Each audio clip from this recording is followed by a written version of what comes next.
Je suis avec Monsieur Damy et Madame Cousseau. Vous êtes tous les deux ambulanciers au service médical d'urgence et de réanimation, le SMUR de l'hôpital Nord-de-Sèvres, à Parthenay et à Bressuire, je crois.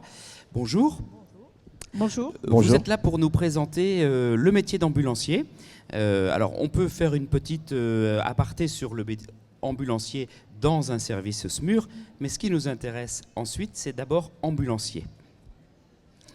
Le métier d'ambulancier SMUR, proprement dit, c'est au niveau de l'équipe médicale d'urgence mobile.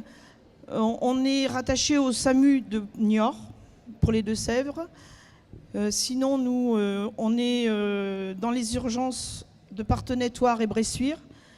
Comment on fait pour devenir ambulancier? Quels prérequis, quelles qualités, quelles compétences il faut au départ quand on a choisi de s'orienter vers ça? Combien de temps éventuellement durent les études? Et ensuite, qu'est-ce que vous pensez des débouchés potentiels? Alors au niveau des qualités, il faut une disponibilité, une qualité physique relative, mais quand même une condition physique intéressante, parce que on travaille 2 jours, 2 nuits, des journées quelque part qui s'allongent, quelquefois qui s'allongent un peu par rapport à ce qui est prévu. Des plannings qui ne sont pas très forcément bien définis alors? Les plannings, chez nous aussi, ils sont bien définis, mais parfois il y a des imprévus. Si on vous appelle à une demi-heure de débaucher, même 1 heure, on ne sait pas si ça va durer 2 heures, 3 heures ou plus ou moins. Donc il faut être disponible. Les plannings peuvent changer aussi. Au niveau de la disponibilité, donc au niveau de la formation proprement dit, c'est une formation d'accès, alors je dirais niveau 3e, parce qu'il y a un concours d'entrée. Il faut, je dirais le point peut-être un peu plus gênant, il faut le permis de conduire, donc 18 ans, et être dispensé du jeune conducteur, c'est-à-dire 3 ans ou 2 ans si on a fait la conduite accompagnée. Voilà, donc quand vous avez dit sortie de 3e, il faut surtout pas se dire ça y est, je suis sorti de 3e, je m'arrête, je deviens ambulancier en passant le concours. Parce que forcément, il faut plus être jeune conducteur, ça dure 2 ans. Ou 3 ans. Ou 3 ans, ça veut dire si on obtient son permis à 18 ans sans avoir fait la conduite accompagnée, on ne peut devenir ambulancier qu'à 21 ans. Tout à fait. Voilà, ça c'est important. Oui. Donc après, il y a des épreuves. Il y a d'abord un stage d'orientation, si on veut dire, soit dans un service où il y a des ambulanciers, en milieu hospitalier, soit dans une entreprise privée avec des ambulanciers. C'est 70 heures. Et après, il y a le concours d'entrée. Le concours d'entrée, donc je vous dis, c'est le niveau 3e, parce qu'il y a une épreuve de français et de mathématiques, niveau 3e.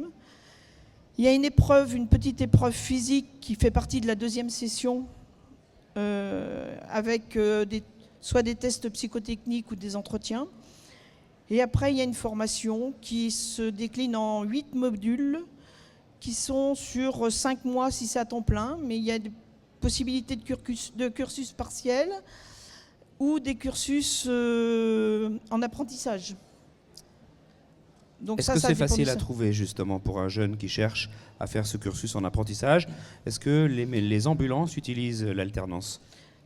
Alors les sociétés d'ambulance, je ne pourrais pas vous répondre parce que moi je ne connais pas trop leur fonctionnement. Oui, il y en a, mais bon, c'est vrai que ce n'est pas tous les auxiliaires ambulanciers, parce que ça c'est aussi un autre emploi qui existe. Dans un équipage d'ambulanciers en privé, il y a l'obligation d'avoir 2 personnes, un auxiliaire ambulancier, où il faut l'examen, le concours l'attestation de premier secours. Le FPS, donc, oui. Oui, c'est plus comme ça que ça s'appelle, c'est l'AFGSU. D'accord. Et une attestation préfectorale, enfin avec une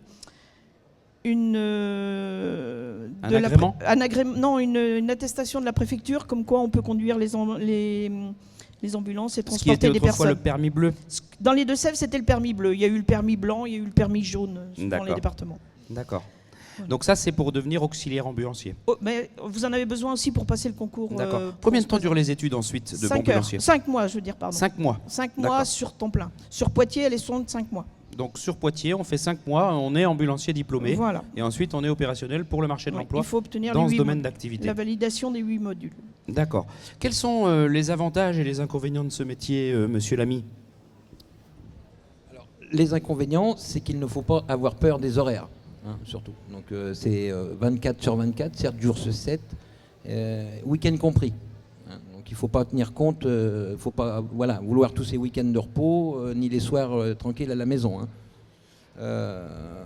D'autres inconvénients, il est vrai qu'en début de carrière, un ambulancier diplômé a un salaire qui va avoisiner 1200, 1300 euros en début de carrière. Hein. Malgré toutes ces contraintes horaires. Malgré toutes ces contraintes horaires. Hein. Donc parce qu'il y a un des petit manque de reconnaissance alors c'est un gros manque de reconnaissance de la profession, oui, tout à fait. Oui.